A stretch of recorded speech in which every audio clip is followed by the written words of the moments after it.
Hey there, fellow classic comic collectors. As always, I'm Scott Harris King, and today I've got a review of the newest MCU movie, The Thunderbolts. Now, before I jump into that, just real quick, usually I try and get 2 videos out every week. This last week, I didn't do any, and just been struggling with some health stuff, and that's why we're going to be having some movie review type stuff. Hurt my back recently, haven't been able to basically get to any comic stores, but also stuff I would normally do, like my complete runs where I'm showing off all my old comics and all that stuff.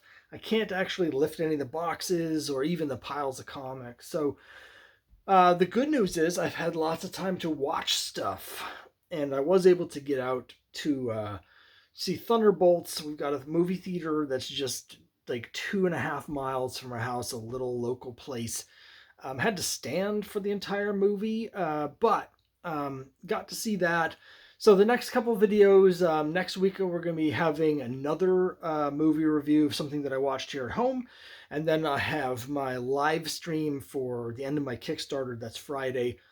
Hopefully by the time all that's done and we get to the end of May, I will be feeling well enough to actually lift some comics and hold them up in front of the camera. But we'll have to see how it goes. For now, though, I want to talk about Thunderbolts. This is going to be a spoiler-filled review. And I'm going to talk about all the stuff I liked about the movie, stuff I didn't quite like about the movie, and then at the end, as you know, I recently ranked all 35 previous MCU movies. So at the end of the video, I'm going to add this to the ranking and we'll see where that stacks up. But let's jump right into it here. Again, spoilers. Now's the time to go watch every other video I've ever done instead of this if you haven't seen Thunderbolts yet and if you care about being spoiled. Otherwise, here we go.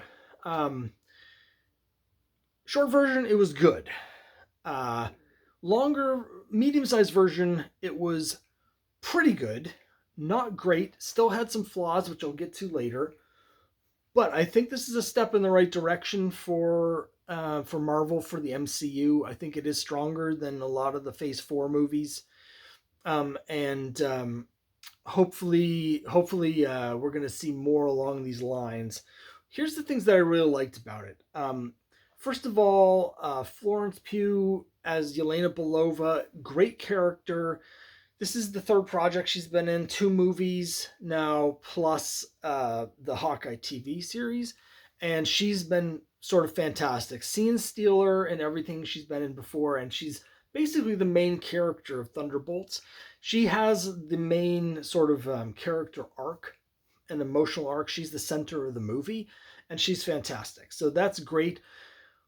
And what the movie is about mental health. And so it's very different than a lot of movies. Basically, there's a bunch of sort of anti-hero characters. You might even call them villains. They've all been working, doing black ops for Valentina. And in this movie, she's trying to basically clean up her tracks, and they're all loose ends, and she sets up this thing for them to kill each other, and then she's going to blow up all the evidence, right? And what happens is they survive that in part because in the evidence that she's blowing up, it turns out is the Sentry, Bob. Now, for those who aren't familiar with the Sentry, it's a character that I'm not a fan of from the comics. The stories that I read with him back in 20 years ago, I just didn't like the way he was being used in those stories, and so didn't care for the character in the comics. But in the movie, he's a really interesting character. If you like the Hulk, which again I don't like the Hulk either. But basically, the Sentry is a guy who's super powered, like the most powerful character on Earth, except he has severe mental health issues, and if he basically, when he tries to use his powers, this dark persona that he calls the Void takes over, and he's got this sort of dual identity where he can't be the sentry and the superhero without releasing his own arch enemy, which is himself, this dark side of his personality, which is a manifestation of his mental health issues. And when the void is around, what his power is that he sends everyone to the void, and this black nothingness covers everything, and everybody that is engulfed in it is basically trapped inside their own minds, reliving whatever their worst trauma is over and over and over again. So it's a movie about trauma, it's about generational trauma, it's about overcoming trauma.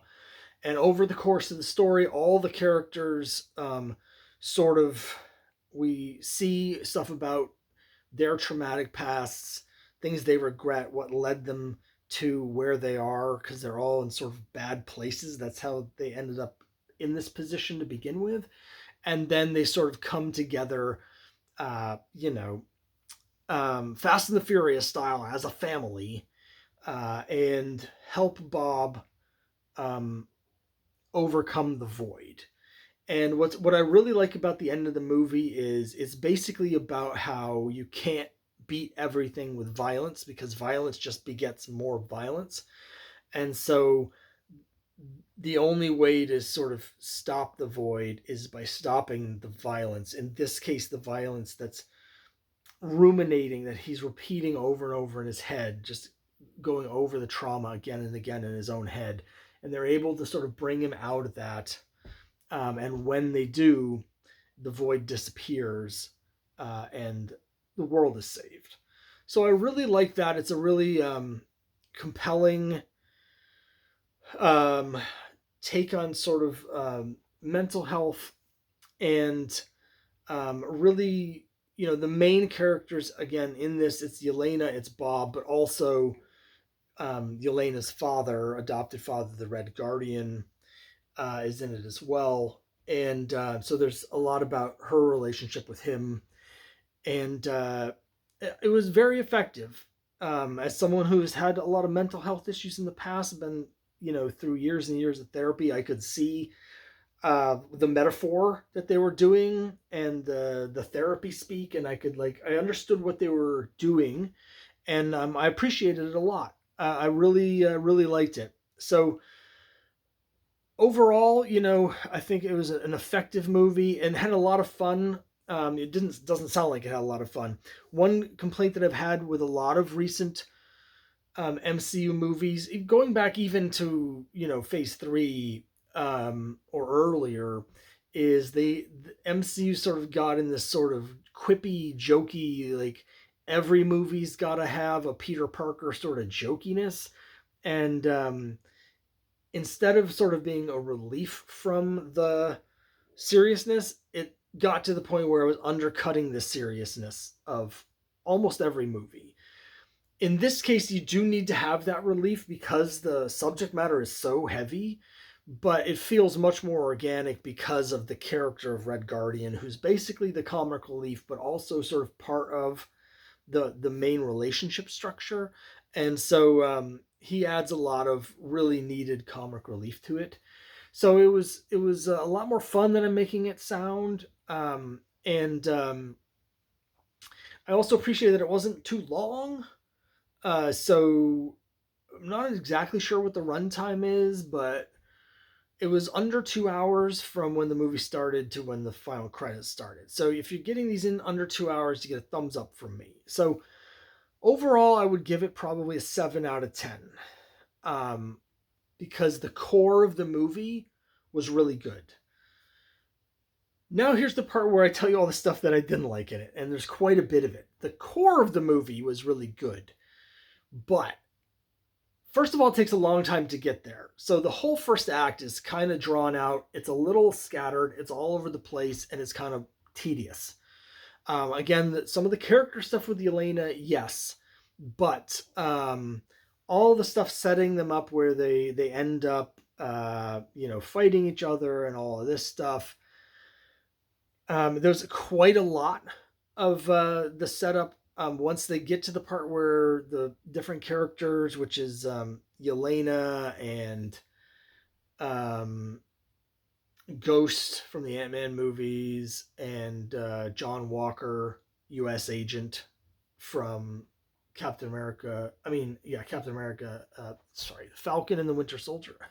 Um, Once it gets to the part where they're fighting and then they're trapped with Sentry inside this death trap thing, that sequence went on forever.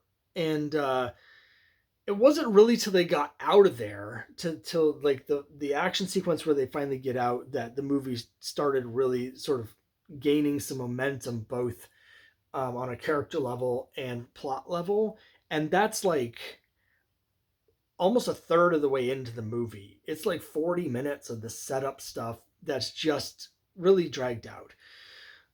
As part of that sequence, there's a couple things that I didn't like, or didn't make sense to me. In the previous MCU movie, the new Captain America one that just came out a little while ago, back in February, we saw Bucky Barnes, the Winter Soldier, has become a congressman. Okay, great. He's a congressman. He's a congressman at the beginning of this movie, and so there's like a couple scenes of him sort of doing congressy things and not necessarily being comfortable with it.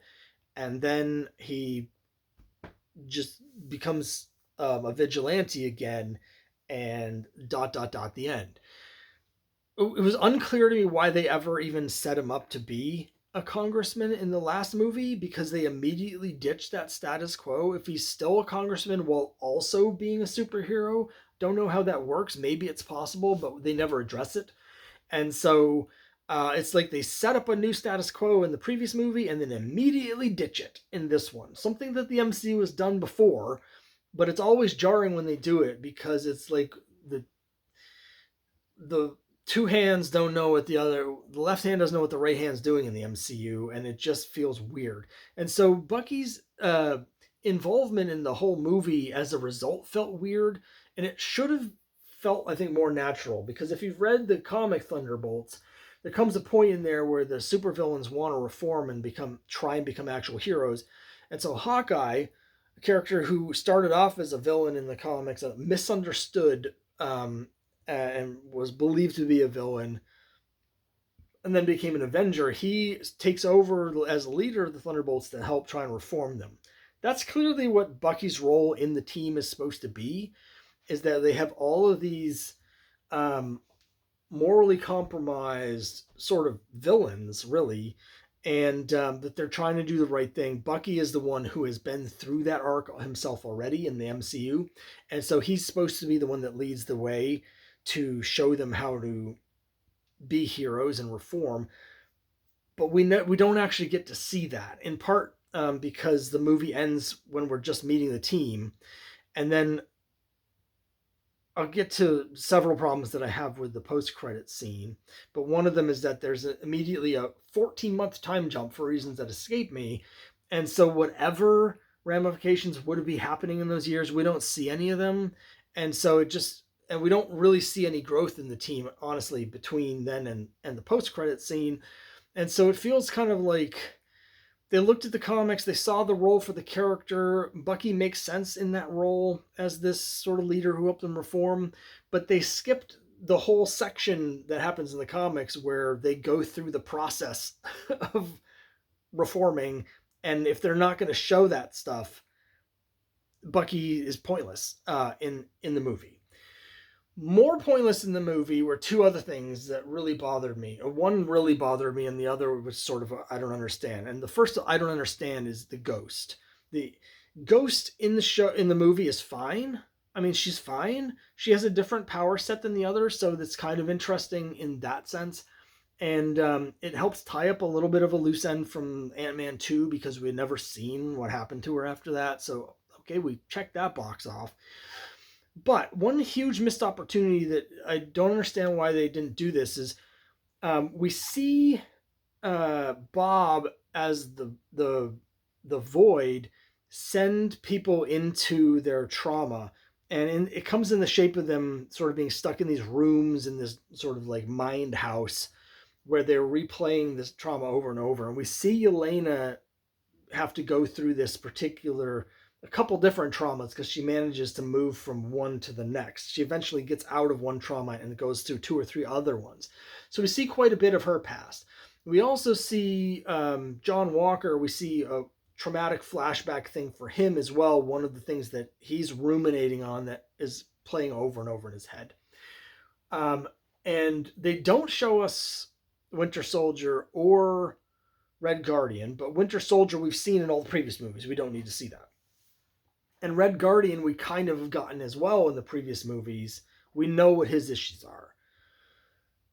Ghost, though, is a character that gets no character development in this. Again, with Red Guardian, he has the character development because the father-daughter relationship in this movie. So that's his sort of role in the storyline, right? But Ghost doesn't have that. We don't see what her traumatic thing is. We don't go inside her mind at any point. We don't get inside the character. So her character tags along and apparently wants to change and reform and fights alongside the team, but we never have any idea why she's there, really, because we get no insight into her at all. She's just sort of there. And that's sort of like, I wish we had, when we have the sequence towards the end when we see Bob and we see Yelena in the void, the other characters all intentionally come into the void to help her, find her, and save her. And they do it as this big surprise reveal. We know they're going to do it, and then it cuts away. And then inside the void, just in the nick of time, they all appear, smashing through the wall and like Kool-Aid Man inside your mind and save the day, right?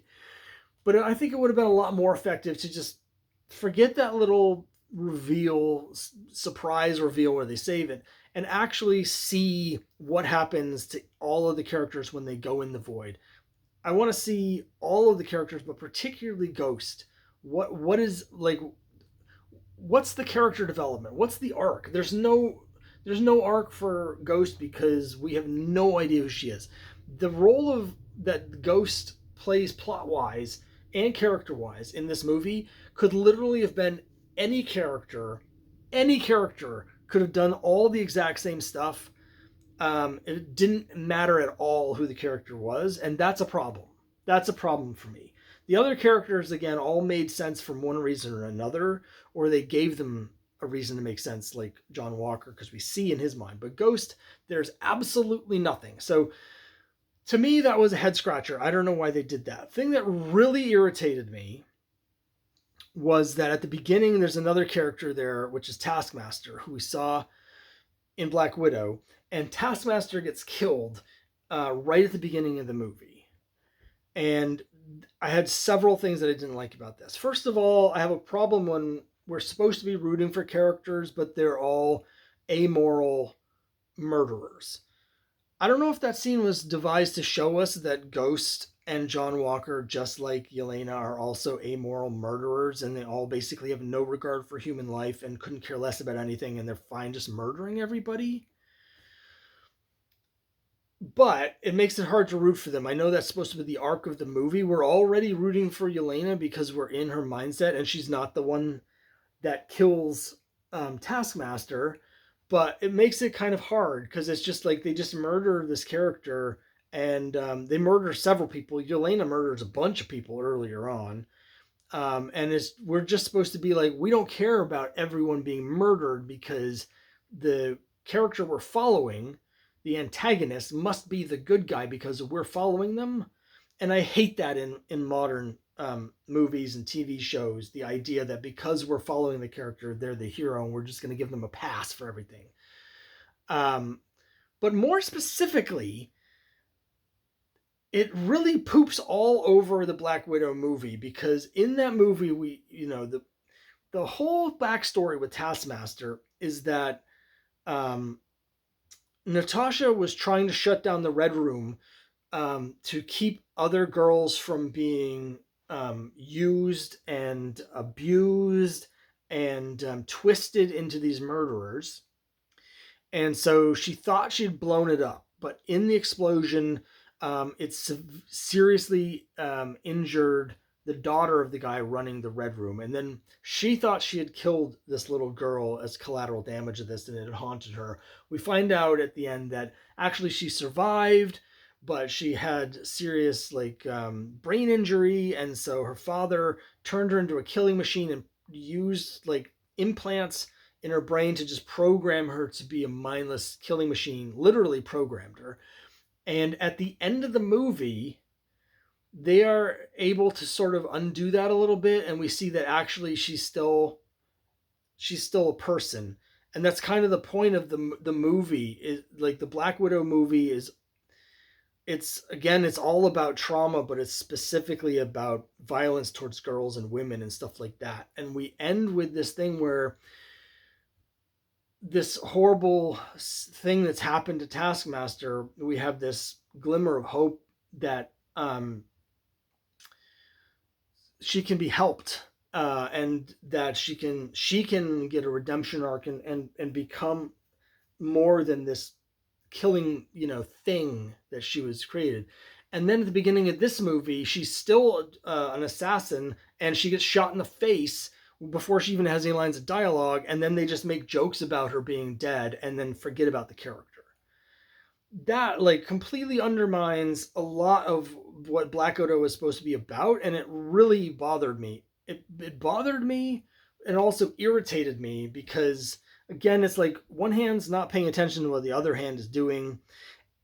I don't know why they did that. I don't know why they killed her off. I don't know why she was in the movie to begin with. That character served no plot purpose. The death of Taskmaster in that scene fueled nothing. It did nothing for the plot, and none of the characters cared. Yelena was irritated that it happened, but immediately forgotten. So there was literally no purpose for it in the movie. They could have had nobody in that scene, or they could, if they really wanted to have someone get shot there for some reason, they could have had anybody else, and it would have worked the same way. And so the fact that they decided to do that with that character in particular, a character whose story was bound up in this sort of trauma against women, and then they just shot her in the face. I mean, I don't know what they were doing. Like, so that really irritated me. Another thing, going back to Bucky, that really bothered my wife quite a bit was the thematic message. Because the message was basically like, in the movie, Bucky is originally trying to get intel on Valentina so that she would be impeached and even arrested because she's doing all these horrible black ops behind that she's not supposed to be doing. And so he's working within the system of government to hold her accountable, right? And basically he decides to become a vigilante, and then at the end of the movie, when they have the evidence, and she's murdered all of these people and done all these horrible things, and they're about to hold her accountable, and instead she just surprises them with a press conference to announce that they're now the Avengers. And instead of holding her accountable, they decide that they can use this to blackmail her so they can keep being the new Avengers superhero team, right? And the message is basically like that. First of all, it was super aggravating that there were no consequences. There's an obvious parallel between Thunderbolts as a concept and Suicide Squad, but the thing that I hated the most about the first Suicide Squad movie, which is my least favorite movie of all time, is that it's about a villain who uses other villains to do villainy, and there's no consequences for anybody, and she gets away with it. And that's basically what happens here, is they allow her to get away with it, but specifically they do it in a way where it's basically like saying that you can't work within the rule of law. You can't, we as regular people and citizens can't accomplish these things, that we have to have a superpower group that's above the law, in order to protect us or whatever. And it's a terrible message.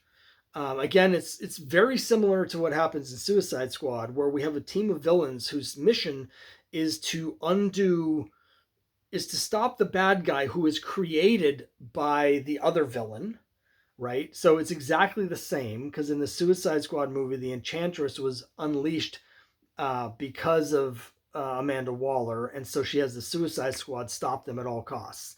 So they're not trying to save anybody.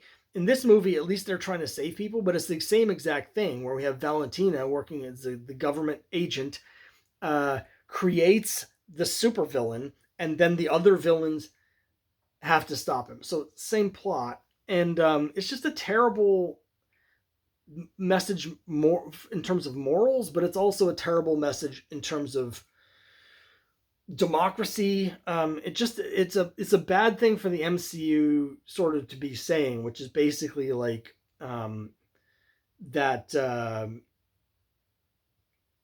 it's a justification for vigilantes, superpowered vigilantes. But it's such a circular thing where it's like we need to have superpowered vigilantes because they've also created supervillains. And so it's a anyway, hated it. This has gone on a lot longer than I meant it to, but the final thing that I really didn't like has to do with several things about the post-credit scene. Again, don't know why there's a 14-month time jump forward, because something's out of whack there. What we see in the post-credit scene is 14 months after the end of this movie. That the Falcon has created his own team of Avengers, and so there's two different groups of Avengers that are sort of not actively fighting against each other, but sort of not working together, and they're sort of competing teams of Avengers.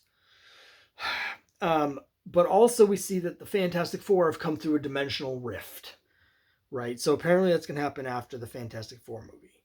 What I don't understand, again, is this 14-month time jump. In this movie, we reference stuff that happened in the Captain America movie with the Falcon, and he says in that movie that he's going to create a new team of Avengers. So the fact that that just happened, this takes place, okay. The next movie coming out is Fantastic Four. So if we want to have the Fantastic Four being teased here because they're coming through the portal, which presumably happens at the end of their movie, that also makes sense. But why do we need a 14-month time jump unless there's going to be more things that happen in the regular MCU world between between Thunderbolts and the Fantastic Four appearing? And if that's the case, why is Fantastic Four the next movie coming out? Like, if they're not going to put out the movies in chronological order, why? So I found everything about that confusing. It's sort of like either Fantastic Four is coming out too soon, or there's no reason for that time jump. And it glosses over a bunch of things. And finally, it seems to be setting up, everything we've heard is it's setting up this Secret War thing where we're going to have the Fantastic Four coming over from one universe. We'll have the X-Men coming over from another universe. We're going to have two different teams of Avengers. And we're going to have all these different hero teams fighting each other for whatever reason. And that's going to be the Secret War movie. And I hate it because for similar reasons that I don't like the Civil War to begin with, because it feels like an endgame situation where it's basically saying it's too boring now to have heroes fighting supervillains. We've seen so much of that there's no point to it, and the only thing left is for the heroes to be fighting each other. It speaks to an institutionalized tedium. Like, if they've played out all the other scenarios, and now they're just going to fight each other. It's a point that I think comics, the mainstream big two superhero books, reached 20 years ago when we were getting things like the original Civil War and all that stuff, and Siege and all this things, and Marvel Zombies, which I hate. It's basically we get all these stories which are basically murder porn about we want to see our heroes killing each other and hurting each other, and now there are no good guys and there are no bad guys. Everybody's the same. It's just people with powers fighting each other. Nobody's a hero. Nobody's actually a villain, and nothing means anything. And so it'll just be cool to see Thor kill Iron Man, right? And when we've reached that point where we're so bored with the characters that the only thing interesting is to see how different alternate versions kill each other, like we saw in Doctor Strange Multiverse of Madness, then I think it's time to just stop the whole thing and go on and make up something new, because it's played itself out. There's no juice left. So I hate everything they're setting up here, because it just tells me that they don't have any stories left. And I've been really enjoyed the MCU, but I just don't have much confidence. I mean, I'm looking forward to Fantastic Four, but I don't want to see the different heroes fighting each other. I'm sorry, I don't want to see that. I want to see heroes versus villains. That's what I want to see. There's a reason I stopped buying the big two superhero books 20 years ago, and this is why. Because it's just stories that it's just eating its own tail, and then that's it. So that's a bit of a mini rant. Now, it sounded like I just spent 20 minutes ranting about the movie after only saying 8 minutes of good things. Again, overall, I think the movie was good. I did enjoy it. It was just like, of the hour and 50 minutes of the movie, it was kind of like the last hour and 5 minutes of it was good. The first 45 minutes of it was not good, other than a few individual scenes with Yelena, sort of where we set things up and get inside her head. And there was some really good stuff with the core of the movie, but everything on the periphery was not well thought out, and don't like where any of it's going. And it was super disappointing again that Valentina, no consequences. That's a character that should have been out of the picture as of this movie, and now we're gonna have to keep her around for some other stupid storyline that we're also gonna hate. So, where am I going to put this on my big list of all now 36 MCU movies? Well, let's take a look. Okay, now keeping in mind that despite everything I've just said, I have a tendency to overrate films when I first see them. My snap decision is that we're going to put Thunderbolts as the new number 17 on the list of 36 movies. Now, for me, that's going to be coming in between Avengers Age of Ultron at number 16 and Ant-Man at number 18. I'm putting it there because I think, like Avengers Age of Ultron, it is a flawed movie. Age of Ultron kind of has the opposite problem. Again, the core of the movie is good, but there's too much stuff into that movie. Whereas in this one, it's like there's the core of it's really good, but there's actually not enough stuff. They needed to do more of the less of the dumb fighting at the beginning, more of the mind character work later in the movie. So I feel like it's similarly flawed as sort of a lot of the movies at this spot on my list are. So that's where that's going. The new number 17 on my top 36 list of all the MCU movies, it's Thunderbolts. Definitely worth seeing. Better than a lot of the last phase, for sure. And I'm hopeful for better stuff going forward. But they could still turn it up. They have another gear that this hinted at but didn't quite reach. So let me know what you think down below. I'll see you next time.